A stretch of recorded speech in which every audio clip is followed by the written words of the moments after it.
Well, this week we did our medical mission, but this time it was in Binyan, Laguna.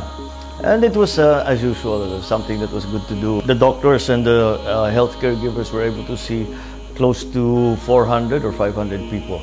That's a good number.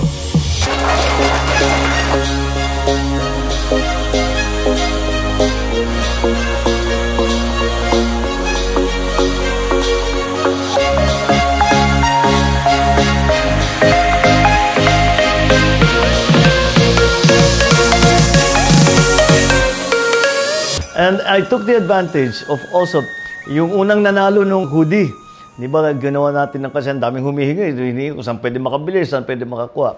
Eh, ilan lang naman yun. Kaya ginawa namin contest. Maraming nakagusto dun sa aking hoodie, yung BBM Vlogs. O sige, gagawa tayo ng contest. Magbigay kami ng premyo ng hoodie. Magbigay kayo sa amin. Pinaka magandang health tips para sa isang busy na tao na kagaya ko. Kaya ang unang nanalo, the young lady by the name of Athena, won. Malapit lang siya. So, sinabi ko kung pwede sumama siya doon sa aming medical mission para maibigay ko na yung kanyang panalo na hoodie.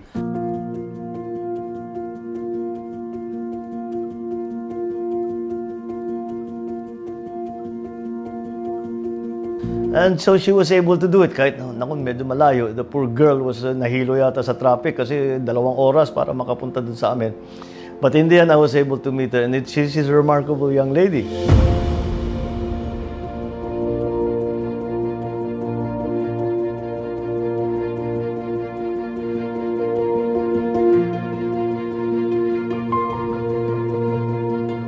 Actually, hindi ko po akalain na siya na yun. Kasi sobrang parang normal lang po. And sobrang tuwa ko po na na-meet ko na siya. And hindi ko po na-expect na may-meet ko siya. Kasi sino ba naman po ako? Nagko-comment lang naman ako ng mga kung ano. She suffers from cerebral palsy, but it's one thing that it doesn't seem to matter to her. Because she continues, she writes, she's a published writer. She actually wrote a book called Simon Cries. And gulat ako, sabi ko, what does that have something to do with my son Simon? Sabi niya, hindi. Pangalan lang daw nung ex-boyfriend niya. So sabi ko, oh, bad breakup. So sumulat siya ng libro tungkol sa bad breakup. Kayo, ang tingin niyo sa akin, ako nagdagdag na stress. Tingnan mo siya, sinasabi niya, tatanggal yung stress niya. Kaya, ayan, meron ka ng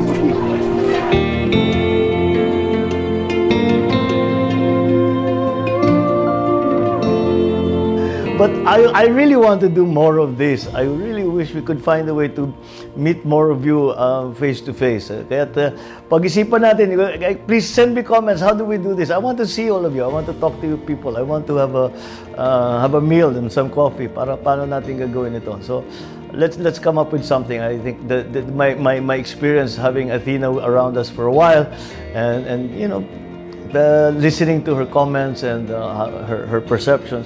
Was something that I really got a lot out of. So I hope we can do more of that. Sobrang down to earth po and kailangan po talaga na malaman po ng mga kaedad ko and dun pa sa mga bata pa sa akin na he's a good one.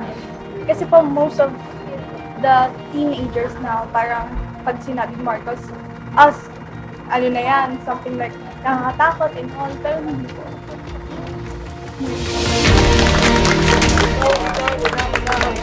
Nanalo ng premyo ng aming nasusulat ka ulit, ha? Manalo ka ulit ang pangalawa.